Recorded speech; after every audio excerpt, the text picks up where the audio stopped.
Hello, everyone, again. Hope everyone's doing well. Refuah Shalima to those that are sick or mourning, and prayers offered to everyone who's mourning the loss of a loved one. What's going on in the world today? We live in insane times. We don't have to be insane ourselves in our homes, at least. Anyway, you see this beautiful picture back here. This is Jerusalem, and you might be able to see I'm sorry, hard to point behind me, but the Western Wall, the Kotel, Har HaBayit, and all of this. The Western Wall is the second holiest relic in Judaism. The first, most holiest site, of course, is Temple Mount, which by oral tradition is believed where King Herod's temple was built and King Solomon's temple. I'll give a little bit of history real quick. Um, Aruna was a Jebusite king, essentially, mentioned in the second book of Samuel. This is back in the time of King David, and that's roughly around 1000 BCE before the Common Era, okay? He owned a threshing floor, okay? This was used to thresh grain and wheat and things like that, to break the good stuff that you use for hametz and bread, to break that out of the chaff of the wheat stalk or whatever. Anyway, what you would do, you put all those stalks of wheat on the ground. It was a round circular thing, and then when you have oxen, and they'll be tied in the middle, and they would go around in a circle with wood or whatever, and they would literally crush all of those stalks and everything, and get the wheat kernels out that we eat, whole grain bread and stuff like that. Anyway, this was a certain size. It was known as the threshing floor. It was an old city of David. It was part of Mount Moriah that ran essentially west to east through Jerusalem. Okay, Jerusalem, old city of David, is approximately this. If geographically, it's the southeastern part of Jerusalem. It's actually the smallest part. The old city of David. That's what it's referred to. I'll explain in a minute what I'm getting to. Now, in 1 Kings 6:1, it's a date of the building of the first temple, King Solomon's temple, and this is around 970 to about 931 BCE. Okay, this is back a long time ago, and King Solomon's the first is the son of King David, that his legacy and posterity was passed on to. God did not allow King David to build the temple, but King David did get all the materials together for it and commission it to his wise son Solomon to build the temple. And he built the temple in about 7 years, and he rebuilt his palace. He took King David's palace and made it larger. He made the whole city of Jerusalem larger underneath his reign. But anyway, this is roughly between 970 and 931 BCE, to give you some context here. So this was the first temple that was built back in that time. Okay, most people, whether you're a Jew or a Gentile, whatever, most people have studied this, have some interest in a National Geographic has a lot of history, documentary on this, really good stuff. Who doesn't like history? I've talked about this. If you look up Torah Watchman 26, it talks about this. Anyway, I had a dream a few weeks ago. When you recall a dream you had, it's referred to as a lucid dream. Okay, it means you have good REM sleep at night, good night's rest. I have memory and recall of dreams I had when I was a child. They stay with you. And I have to wonder to this day why I recall these dreams. Some people have crazy dreams they remember, nightmares or whatever. I don't have nightmares anymore. But anyway, I had a dream, and I put this on Facebook. It's actually quite funny, about debating Temple Mount with Ramban of blessed memory. Who is Ramban? Unless you're Jewish, you probably don't know who Ramban was. Okay, he lived around 1100, 11th century. His name was Moshe Rabbi Moshe Maimonides. The books of Maimonides. It was like the Einstein of his time. Okay, anyway, He is an authoritative source of all things. Okay. He codified the Noahide laws. He talked about the 13 fundamental truths of Judaism, what it means to be Jewish, and so on. He wrote numerous books on Mishnah Torah, the commentaries about the 5 books of Moses and things of this nature. Okay. Anyway, I had a dream. I was debating with Ramban. I was debating with other rabbis. I had their pictures, about a dozen of them, artist rendition of what people think they look like. I have it in my house. And you take things to bed subconsciously and you do problem resolution and things like that. I don't want to get into all that. It's about short term, long term memory. But anyway, I had this dream.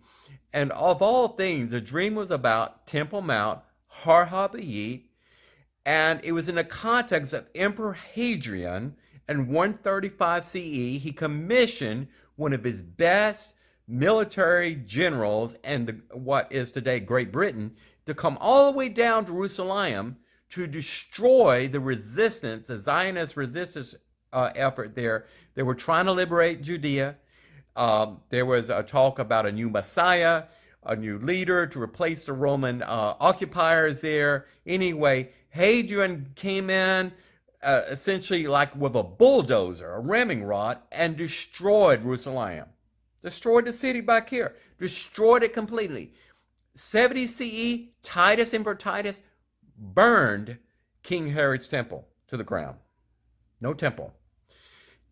135 CE, there were thousands of Jews that were killed, murdered, put into slavery, a great diaspora there. All is a calamity. It's one of the calamity of calamities of Judaism. In fact, Tisha B'Av is one of these minor Jewish holidays. We actually fast and all that when it comes up during this Hebrew cycle during the year. We think about 70 CE, we think about 135 CE, we think about the Babylonian destruction of King Solomon's temple. We think about all these things, sad memories and all this. But anyway, the dream was about debating about that huge 36-acre Temple Mount structure that's known as Har HaBayit in Jerusalem. It's actually geographically, it's at the western end of Jerusalem. It's at the outside border of Jerusalem per se. It's high up on Mount Moriah in that area. Okay. Give you some context too about King David commissioned Aruna, a Jebusite king. He purchased a threshing floor from him. Okay. I already did videos on this. He purchased a threshing floor. This is where he was planning on building the first temple. Of course, God did not allow him to do this, and that passed on to King Solomon. And King Solomon's reign was around 970 to about 931 BCE. King David's around 1000. And anyway, it took King Solomon 7 years to build the first temple. Anyway, King Herod I built the second temple around before, more than 2,000 years ago. Probably, I would say maybe 7 or maybe 8 during the time of Mark Antony in that time frame and the thing like that. He built a lot of things in Jerusalem and Judea at that time. His glorious palace. He built the second temple. Okay. By the way, it was not by Ezekiel, Prophet Ezekiel's blessed memory of his design, his blueprints, whatever. King Solomon's temple was built closer to what Ezekiel's designs were. Anyway, so King Hadrian came in, and his goal, his task by the Roman Empire, was to utterly remove everything that was remotely religious and Jewish context from Jerusalem. He tore down the walls to keep Jews from solidifying their military presence there to be able to defy the Roman occupiers, took down the entire walls of the city, burned houses, burned structures, removed everything. Jerusalem was completely, the old city of David, whatever, was completely eradicated. It was razed to the ground, and later on he built a big Hellenist city in its place. And that's what the walls and everything you see of Jerusalem today. Some of them have been rebuilt, renovated, whatever. This is what you see. These are all Roman structures. These are all Roman structures built on top of older things, like the old city of David, the old Jebusite city of Salem, the Canaanite city, and all this. We had found this stuff recently. Anyway, the dream was if Hadrian came in and removed everything Jewish, and if Temple Mount, that's about 36 acres here on top of Mount Moriah, if Temple Mount was considered holy to the Jewish people, why wasn't Temple Mount destroyed as well? There's a story about Hadrian got angry. He couldn't pull down the restraining wall, which is the kotel. This restraining wall was needed to keep Temple Mount on top of the mountain. If there was rains or whatever, the whole thing would fall in the valley. You know, the restraining wall was essentially to solidify the mountainside there, to keep that big heavy structure Temple Mount in place. Okay, so there's talk that he tried to bring down that wall too. I don't know about that, but anyway, if the kotel, if Temple Mount was considered a holy Jewish artifact during the 2,000 years ago, 135 CE, why wasn't it destroyed? Why are there still stones on top of stones in that area? Why didn't he destroy it? Could it be that it was Antonia Fortress and it was still a base for the 10th Roman Legion during that time? Is that why it was not destroyed? I don't know. That's the dream I had. Again, Hadrian went in and completely removed everything that was remotely Jewish there. Everything. Razed the city to the ground, tore down every single wall, massacred Jews. Thousands of Jews lost their lives. They were put into slavery, the great diaspora of that time, and all of this. It was known as Hadrian's Curse. He even renamed Judea Syria Palestine after the Philistines. He renamed the whole area, and it's known today as Hadrian's Curse, Palestine. Okay, anyway, not germane to get into that. But that's a dream I had. Logical, just logical, common sense reasoning things. If it was Jewish, Hadrian removed it from Jerusalem. Jerusalem became a Hellenist city, had Zeus, had statues, all the polytheistic system during that time.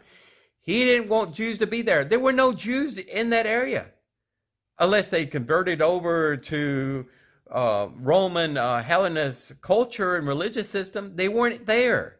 Nothing was Jewish there. There was nothing to worship God, Hashem, in Jerusalem during that time. Nothing holy to cling to, nothing to hold to, no Torah, no minions, nothing. Nothing was there remotely Jewish. Now, why would Hadrian leave a mammoth structure like Temple Mount there if it was the most sacred thing in Judaism, if he knew the Jews would rally to that area and consider it holy? Today, thousands of Jews all over the world go to the Kotel and Temple Mount, okay? Even though we have limited access there, there's 5 mosques there. That's where the big golden dome of the rock is. So it's sacred today by tradition, but if it was sacred back then, why didn't Hadrian remove it in addition to everything else? Why would he spend all the time and everything else to remove everything that was composed, the old city of David, which was about 60 acres entirely. The old city of David was a very small oval-like city. King Solomon enlarged it quite a bit. If the Temple Mount, Har Habi, was Jewish, if it was the foundation, the cornerstone of 2 Jewish temples, why didn't Hadrian remove it? That's the context of my dream. Anyway, I hope everyone, I try to be, this video is try to be in jest a little bit. People have dreams. Dreams are dreams, but it's based on information and study that I've been doing. It is a beautiful picture. Okay, I'm waiting on a Mashiach to build the temple. Where? I guess on the threshing floor in Old City David, where the Gihon spring is. It's a great mikvah of water there. The only fresh water supply in Jerusalem, unless you go to Bethlehem. Anyway, take care. God bless you.